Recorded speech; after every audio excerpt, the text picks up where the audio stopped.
उद्धव ठाकरे यांच्याकडून बांगलादेशची थट्टा करण्यात आली आहे. भाजपा प्रदेशाध्यक्ष चंद्रशेखर बावनकुळे यांनी हल्लाबोल केलाय. बावनकुळे यांनी ट्विट करत उद्धव ठाकरे यांच्यावर हा हल्लाबोल केलाय.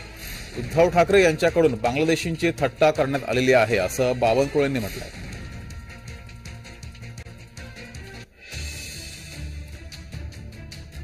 तर बांगलादेशात सध्या अराजकता माजलेली आहे. त्या पार्श्वभूमीवर उद्धव ठाकरे यांनी बांगलादेशींची थट्टा केली असं बावनकुळे यांनी म्हटलंय.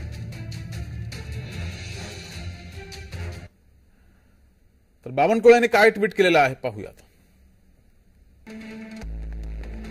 उद्धव ठाकरे बांगलादेश पीडित हिंदूंची थट्टा करतायत.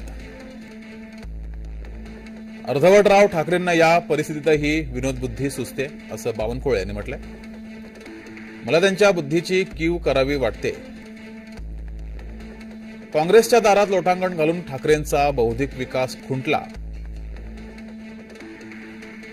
सल्लागार उद्धव ठाकरेंनी बांगलादेशाचा दौरा करावा असं सुद्धा बावनकुळे यांनी म्हटलंय. त्यांच्या देशभक्तीबद्दल प्रश्न निर्माण होतात.